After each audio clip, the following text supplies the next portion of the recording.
Check is brought to you by HCS Manufacturing Corporation, ISO certified, world-class quality. Aksyon! Balita Evening Edition. Magadulong sa inyo sang mga nagapanguna nga balita lokal, national, international, sports, kag entertainment. Aksyon! Balita Evening Edition. Kag karon ang inyong news team. Una sa balita, una sa aksyon.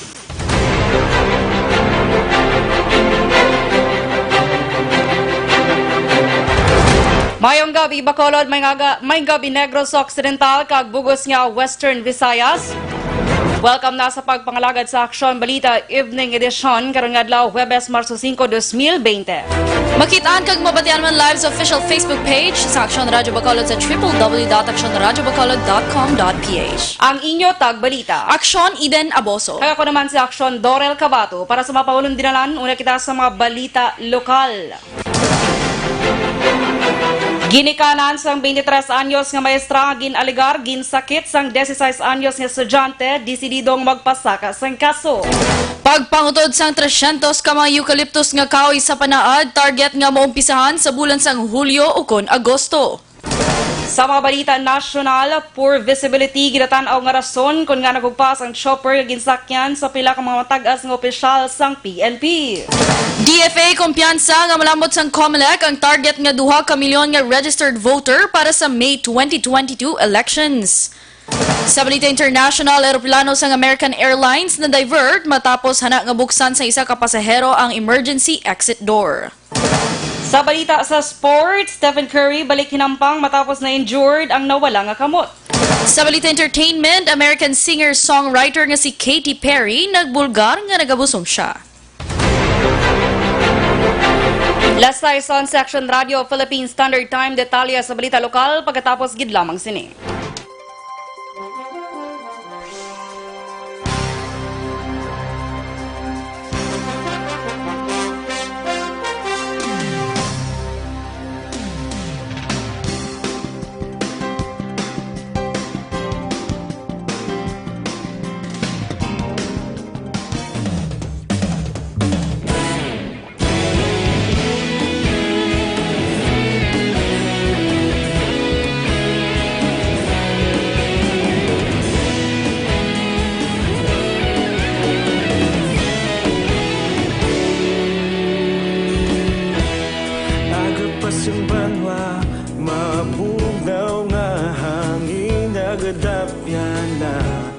Ikaw nang ginapamati ang namon ginasandigan.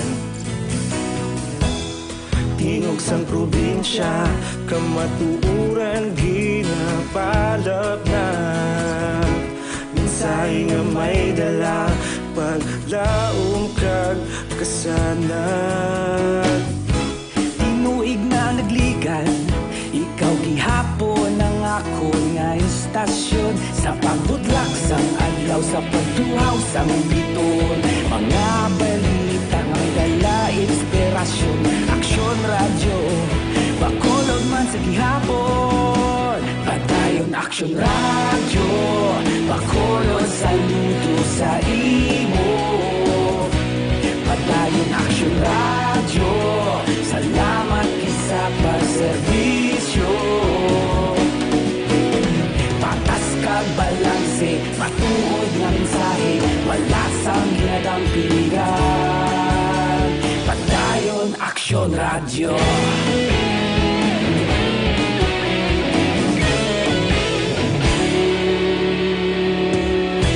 Bacolod nun kag Negrosanon, inyong pamatian. Istasyon nga nagapalaplag sang kamatuuran. Mabakod nga prinsipyo, reporter handa sa serbisyo. Kahapon, karon kag sa gihapon, kita magapadayon. Tinuig na nagligan, ikaw gihapon ang ako nga istasyon. Sa pagbutlak sang adlaw, sa pagtuhaw sang biton. Mga balita nga may dala inspirasyon. aksyon, aksyon radyo. Bacolod man sa gihapon, padayon aksyon radyo. Las 6:14 Aksyon Radio Philippine Standard Time. Pabalik sa Aksyon Balita Evening Edition. Detalye na sa mga balita lokal.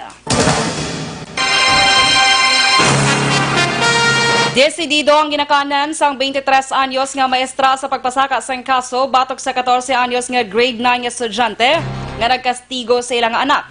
Suro sa Iloy, wala na sang may makapugong pa sa ila agod mahatagan sang hustisya ang pagkastigo sa iya nga anak. Ginpahayag sang ginikanan nga masakit ang ginhimo sa ila anak nga ginlaragway nila nga mabuot. Nagalao mamaini nga magpabor sa ila ang kamatuoran. Samtang nagpamalibad naman nga magpa-interview ang teacher in charge kon sang Raymond Tongson National High School so Extension sa diin natabo ang insidente. Sunod kay Maria Lynn Huetchelas, yara naman sa Schools Division ang tagreklamo gani hindi na kinahanglan nga maghatag pa siya sang palayag. Gindugangan ni Muchuelas nga wala siya sa natabo ang insidente. Si Muchuelas, ang lola sa estudyante ginaligar nagpangastigo sa piyak nga bakin. Ginpahayag naman ni Marilyn Galvez, Education Program Supervisor sa Himamaylan City Schools Division. Padayon ang ilang ginahimong investigasyon. Ginsaylo temporaryo sa ibang nga campus ang maestra kag wala naman ginpa-eskwela ang estudyante apang ginpadalaan lang sang module agod mapadayon ang pagtuon. Dugang ni Galvez nakahatag sang doctor certificate ang ginikanan sa estudyante nga nagapamatuod nga ini ang nagaantos sang balatian nga kuyap. Karon sini ginahulat na lang resulta sang ila investigasyon. Ginatinguhan naman karon sa Police Station number 7 Women and Children Protection Desk nga makilalang tricycle driver nga ginsakyan sang 15 anyos nga biktima sang paghimulos. Suro kay Police Lieutenant Arlene Torrendon, tagpamuno sa Bacolod City Police Office Women and Children Protection Desk, posible pangayaw ang driver sang tricycle mangod wala sang color coding ang ginadala nga tricycle. Suro kay Torrendon, nagasentro ang investigasyon sang kapulisan sa identity sang sospetsado. Dugang pa ni Torrendon, nagalakat ang biktima padulong sa ila eskwelahan kahapon sang aga sang maglabay ang tricycle kagin pasakay siya sang driver. Nakibot na lang ang biktima sang mamulalungan nga lain nga lugar ang ilang nga ginagyan. Gindala sang tricycle driver sa kampo sang tubo ang biktima kag didto ginaligar ginhimuslan. Suro kay Torrendon, nagkapangayo lang ang bulig ang biktima sa mga obrero sang kampo sang makakuha ini sang tsansa nga makalumpat sa ginsakyan nga tricycle. Ang insidenteng natabo kahapon sang aga sa kampo sa Hacienda Gonzaga, Barangay Mansilingan, syudad sang Bacolod. Since kahapon, di proseso na to sa atong the police the investigator on case kag subject na for medical examination. Since yesterday again padayon ang pag-follow up no kag hot pursuit operation the coordination abi no pag-lead na sa atong station. Si WCPD Head Lieutenant Arlene Torrendon. Target naman sa Provincial Environment Management Office sa Conpemo Negros Occidental nga mampisahan sa Hulyo kon Agosto ang pagpangutod sa kapin 300 ka mga eucalyptus nga kahoy sa Panad Park and Stadium sa Barangay Mansilingan, syudad sang Bacolod. Sulo kay PEMO Head Danilo Amisola, ilan na lamang ginahulat ang cutting permit halin sa Department of Environment and Natural Resources. Dugang pa ni Amisola, tiyempo sang tig-ululan ang Hulyo kag Agosto gani mas mahapos ang pagpatubo sang endemic nga kahoy nga mga bulos nga igatanom. Nagligad nga Marso 3 ginaprubahan sang sangguniang panalawigan ang Resolution of No Objection sa mga plano. Ginmarkahan na sang PEMO ang mga kahoy nga dapat tapson sa lugar nga iga-reserba bilang dugang nga mga parking spaces. Wala pa magitas ang fix na timetable, pero gina-timing namon na kung pwede nga kung masecure ang cutting permit na makakangabot sa rainy season sa... Ang kabahin sa pahayag ni PEMO Head Danilo Amisola. Samtang pila naman ka mga alkalde sa Negros Occidental ang nagpahayag man sang interes sa plano sang isa ka pribado nga kumbuyuhan nga pagpaninlo sa mga kasubaan. Sunod kay Provincial Administrator Attorney Rayfrando Diaz, ini nga mga alkalde ang madugay naman nga nagaproblema sa baha nga nagaluntad sa ila lugar kun mag-ulan. Dugang pa ni Diaz, handa nga magsuporta ang gobyerno probinsyal sa among nga plano bangon magluwas nga wala sang bayaran ang local government units. Ini ang makaganar pa sang pondo halin sa extraction kag kag transfer permits pati na sa monitoring fees. Sa tong Pebrero 26, ginpahayag ni Mayor Marvin Malacon nga dayon na ang declogging kag desiltation project sang First Terradev Corporation kag J.O. Alto sa suba sang madalag malugo kag imbang sa Ibi Magalona paagi sa public-private partnership. Ini nga proyektong sandig sa Administrative Order No. 1 sa Department of Environment and Natural Resources nga nagapahanugot sa dead ring activities sa Negros Occidental. Kag sa mga dugang nga mga balita lokal, plano sa Bacolod City Interagency Task Force Against COVID-19 nga liwat magpadala sang sulat sa tanan nga mga airline companies nga mayara sang flight sa Bacolod Silay Airport angot sa madugay na nila ginahingyo nga detalye o kon impormasyon sa mga pasahero agud makabulig sila ginahimo nga monitoring activity angot sa ginakabalak-an nga coronavirus disease. Suno kay familyaran, hindi lamang ang mga airline companies ang liwat nila nga padalaan sang komunikasyon, kundi kalakip na diri ang tanan nga mga shipping companies nga nagasulod sa Bacolod. Liwat man nga ginpanawagan ni Vice Mayor Familyaran ang bulig kag operasyon sang publiko nga amo ang may direkta nga impormasyon angot sa sitwasyon sa ilatag sa mga lugar. Dugang pa sang BC Alcalde nga wala nagahatag sang kumpiyansa ang syudad samtang wala pa matapos ang pamahog nga dala sa mga balatian. Padayon man sa karon ang hugot nga monitoring sang task force angot sa 20 ka mga individual nga ginakabig bilang persons under monitoring o kun PUM sa nagkalain-lain nga lugar sa palibot sang syudad. Tunapil sa pumuluyo na doon kung may mga neighbors ka modera na may history na nag-travel sa Gua. I-report to dayon sa City Health. Kaya wala kita siyang control siya subong, wala sa control sa mga airline. Si Bacolod City Vice Mayor Elcid Familyaran. Nagalaw naman si Councilor Archie Baribar nga tumanon sa Bacolod City Water District ang ila commitment nga magpatigan sa general public hearing angot sa ginaproponer nga joint venture project sa tunga sang Water District kag Prime Water nga kumbuyahan. Ining resulta sa committee hearing nga ginpatigan ni Baribar sining aga bilang tagpamuno sang Committee on Energy sa konseho sang syudad. Suno kay Baribar kinamatarong sa mga konsumidor nga may baloan ang kaundan sang among nga proyekto antes maaktuhan sang Office of the Government Corporate Council ang terms of reference nga ginkasugtan sang magtimbang nga bahin.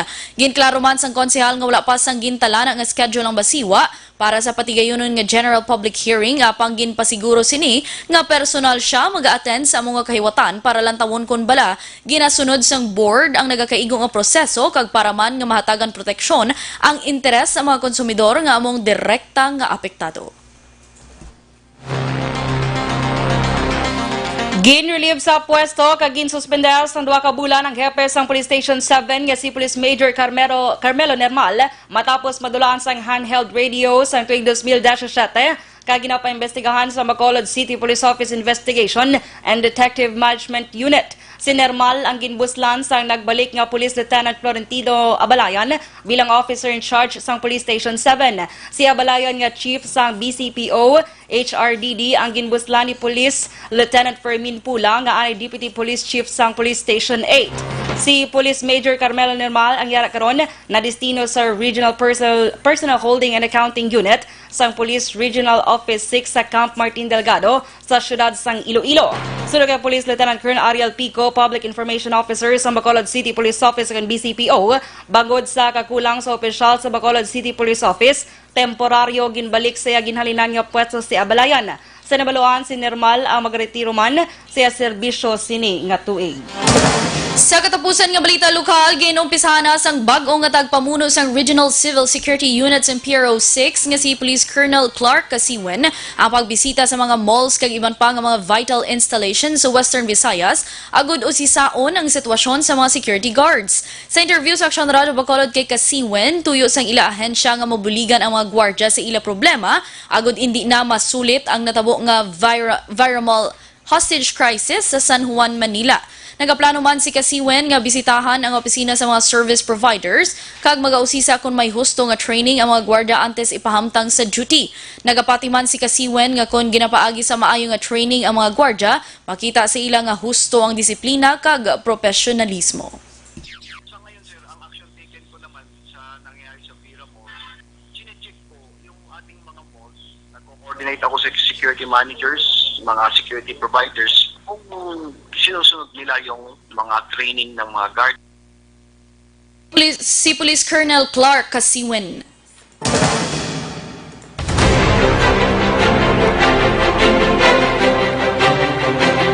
For visibility, ginatanaw nga rason kung nga nagugpas ang chopper nga ginasakyan sa pila ka mga matagas ng opisyal sang PNP. DFA kumpiyansa nga malambot sang COMELEC ang target nga 2 ka milyon nga registered voter para sa Mayo 2022 nga eleksyon. Detalye sa Balita National pagkatapos gid lamang sini.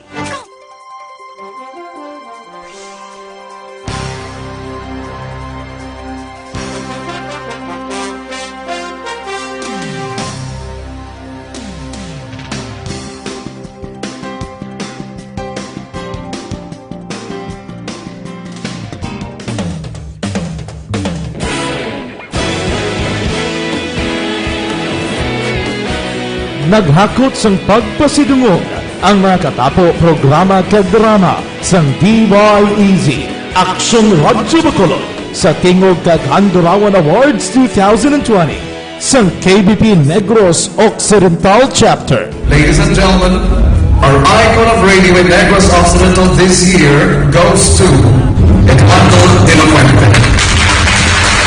Pagdayon Aksyon Radio, Bacolod saludo.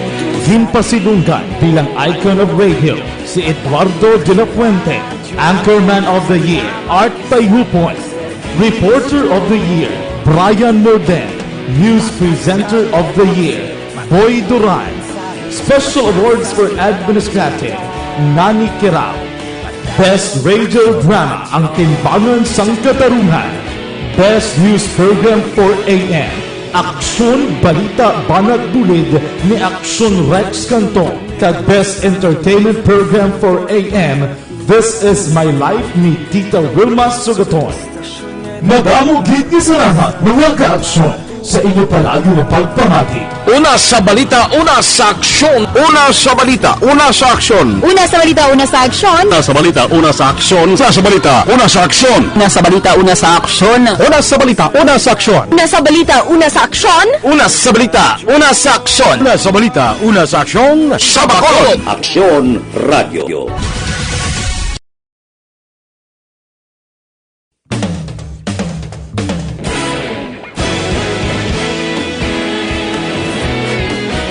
Naghakot sang pagpasidungog ang mga katapo programa kag drama sang DYEZ Aksyon Radyo Bacolod sa Tingog kag Handurawan Awards 2020 sang KBP Negros Occidental Chapter. Ladies and gentlemen, our icon of radio in Negros Occidental this year goes to Eduardo de la Fuente. Pagdayon Aksyon Radio, Bacolod saludo. Himpasidunggan bilang icon of radio si Eduardo de la Fuente, Anchorman of the Year, Art Tayhupoy, Reporter of the Year, Brian Morden, News Presenter of the Year, Boy Duran, Special Awards for Administrative, Nani Kirao, Best Radio Drama ang Timbangan sang Katarungan, Best News Program for AM, Aksyon Balita Banat Bulid ni Aksyon Rex Cantong kag Best Entertainment Program for AM, This Is My Life ni Tita Wilma Sugaton. Madamo gid ni salamat mga ka-aksyon sa inyo palagi na pagpamati. Una sa balita, una sa aksyon. Una sa balita, una sa aksyon. Una sa balita, una sa aksyon. Una sa balita, una sa aksyon. Una sa balita, una sa aksyon. Una sa balita, una sa aksyon. Una sa balita, una sa aksyon. Una sa balita, una sa aksyon. Una sa balita, una sa aksyon. Una sa balita, una sa aksyon. Sa Bacolod. Aksyon Radio.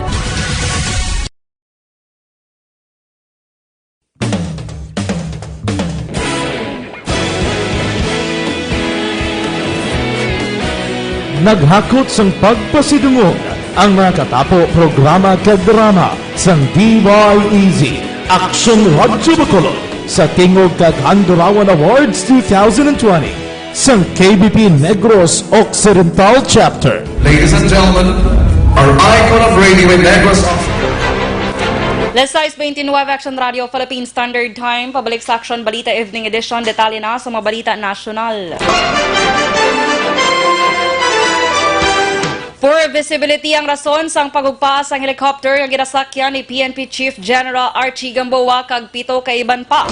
Sunod kay Laguna Police Chief Lieutenant Colonel Serafin Petalio, yabukon sa lugar sa di nag-take off ang chopper sa San Pedro, Laguna.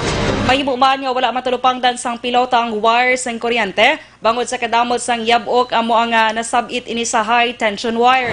Pagugpaas ang aeroplano sang helicopter, gilayon ini nga nakapalagyo o kon nagkalayo, pero madasig nga nakuha gikan sa sulod sa mga sakay sini, kaupod na si Gamboa.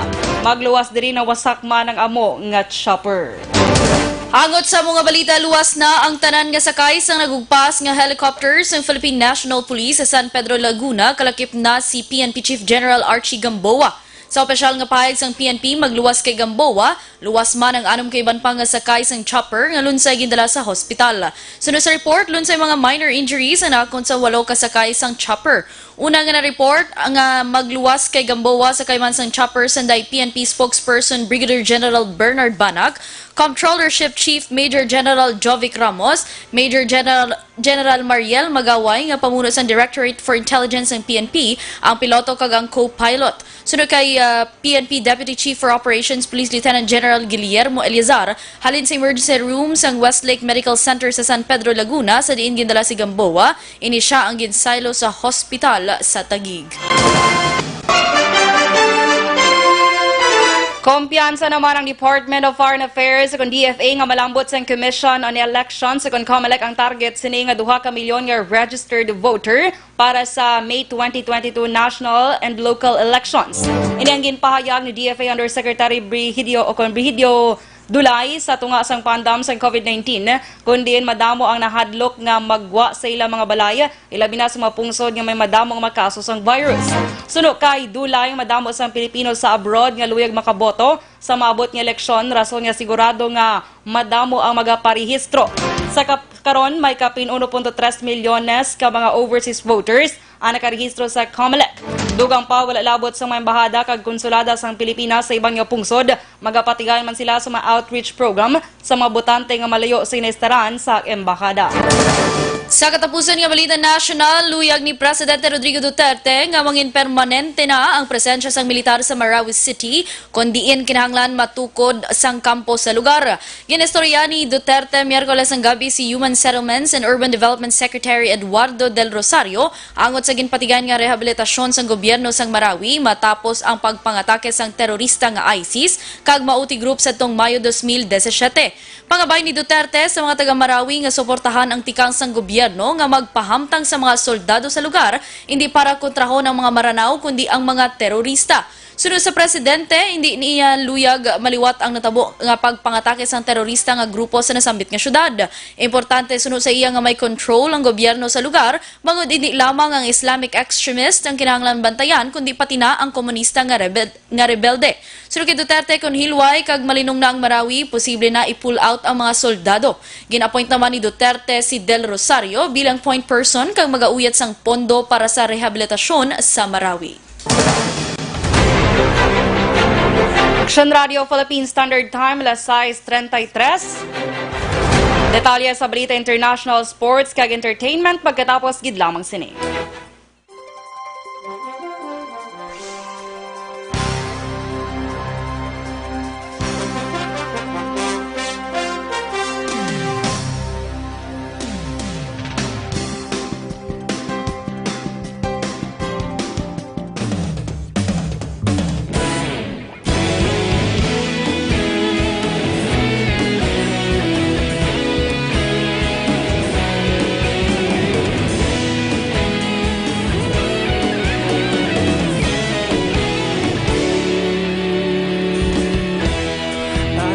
Yung banwa, mabugaw nga hangin nagadapya na.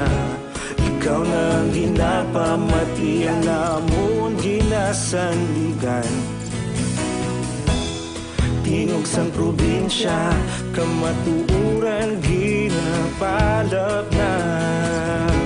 Minsay nga may dala, paglaom kag kasanan.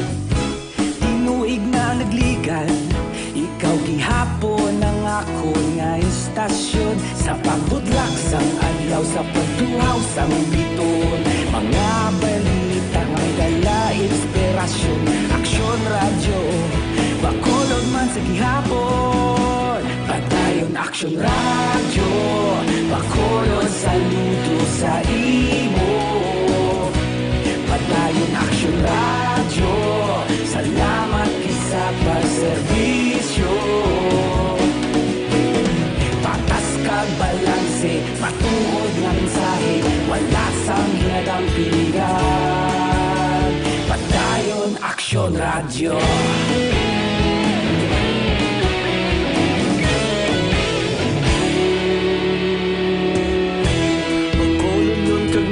Sanon inyong pamatian. Stasyon nga nagapalaplag sang kamaturan. Mabakod nga prinsipyo, reporter handa sa serbisyo.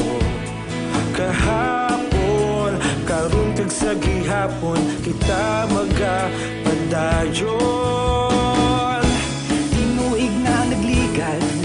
Ikaw gihapon ang akon nga istasyon, sa pagbutlak sang adlaw, sa pagtuhaw sang biton. Mga balita nga may dala inspirasyon.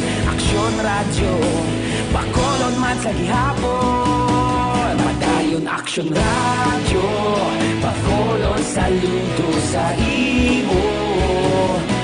Padayon Aksyon radyo, salamat sa pagserbisyo. Patas kag balanse, matuod na mensahe, wala sang ginadang piligan. Padayon Aksyon radyo. Una sa balita, una sa aksyon, sa bakulod Aksyon Radio. Una sa balita, una sa aksyon, sa bakulod Aksyon Radio. Kita ulog na ngay, sansan anong kalintangan. Responsable ang pagbalita, pagdayon na ipalaknan. Malasig pero sigurado, aksyon na may dala pagpalanggan.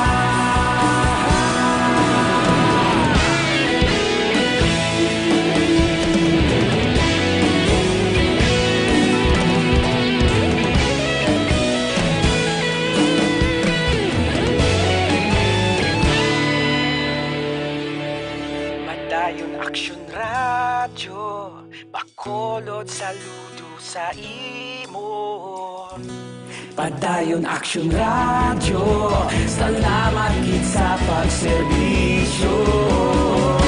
Padayon Aksyon radyo, bakolod saludo sa imo. Padayon Aksyon radyo, salamat gid sa pagserbisyo.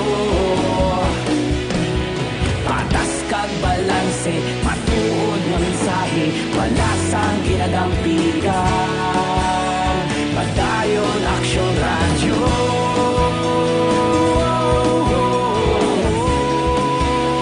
Padayon Aksyon radyo.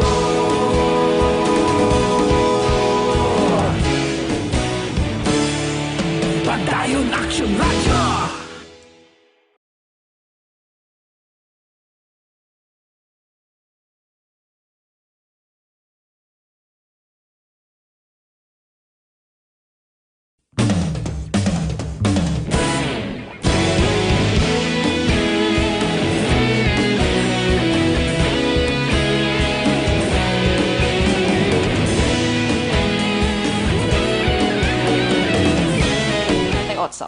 Sa imo pag-exercise, hindi magkalipat nga mag-detoxify o gali ang pag-inom sa DTX 500. Kaya ang DTX 500 ang nagatinlo sa imo nga dugo, nagasilig sa mga impurities kag toxins sa imo nga atay.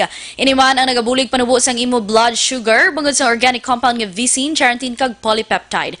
Gani sa may mga mataas nga cholesterol, mataas nga blood sugar, bangod sa diabetes, make sure nga mag-inom sang DTX 500 sa kada adlaw. Mas naming updan sa pag-inom sang Mighty C, ang alkaline nga vitamin C, nagaedukar, nagabalanse kag nagapabakod bangod sa aton immune system, ginatap na ang mga infection, ubo, sipon, trangkaso, TB, pneumonia kag iban pa nga balatian. Kag ang Mighty C, ang alkaline nga vitamin C, manamay manini nga antioxidant nga vitamin para sa mata, ginahatagan sa alibyo nagakurap-kurap nga mata, katarata kag glaucoma. Sa detalye na sa Balita International, na-divert ang biyahe sa aeroplano sa American Airlines nga padulong kuntani sa Dallas gikan Chicago. Ini matapos isa ka pasahero sa aeroplano ang naghana nga magbukas ng emergency exit door samtang yara sa kahawaan ang aeroplano. Ang American Airlines Flight 2300 ang nagbiya sa Chicago Airport kag wala pa sang 45 minuto sa biyahe, ginaanunsyo nga ma-divert ini sa Missouri. Sa report gintinguhaan nga buksan sang isa ka pasahero ang emergency door apang napaslawan ini. Sang matalupangdan siya mismo ang kaupod niya nga pasahero ang nagpugong sa iya nga ginhimo. Samtang ginpapanaog naman sa Missouri ang amo nga pasahero. Kag sa ito naman nga sports balita. Matapos ang 58-game absence bangod sa hand injury, handa na nga magbalik sa lineup sa Golden State Warriors si Stephen Curry batok sa Toronto Raptors sa NBA Finals rematch. Madumduwa na injured ang nawala nga kamot ni Curry sa ikapat nga kinampang sa season sa Oktubre 30 bangod sa Phoenix Suns. Ang two-time NBA Most Valuable Player ang nag-tweet nga magabalik na siya sa paghampang. Sa detalye na sa Balita Entertainment, ginbulgar naman sa American singer-songwriter nga si Katy Perry nga nagabusong siya sang una niya nga bata siya fiancé nga si Orlando Bloom. Ini ginbulgar paagi sa isa ka music video nga Never Worn White nga gin-release Webes sini nga hapon. Makita sa video nga si Katy nagasuksok sang bayo nga nagaduag puti samtang nagakapyot sini sa iya nga tiyan. Sa Instagram Live matapos gin-release ang video, ginkompirma ni Katy ang iya pagbusong kag pinakalawig niya ini nga sekreto. Madumduman ka relasyon na ni Katy si Orlando umpisa Enero 2016 kag engage sa tong Pebrero tinalikdan nga tuig.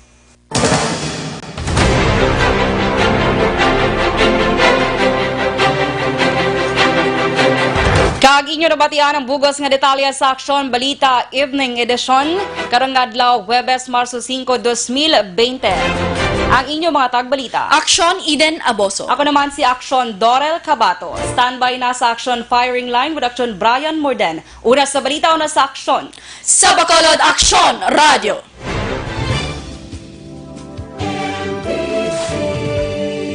Manila Broadcasting Company. Sa balita. Komentaryo. Issue. Serbisyo publiko. Aksyon Radio. Sa Bacolod, Aksyon Radio. Aksyon Radio.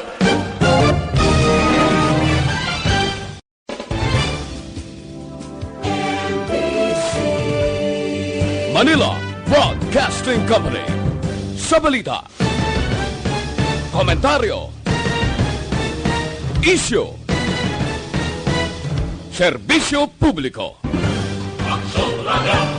Sa Bacolod, Aksyon Radio. Aksyon Radio.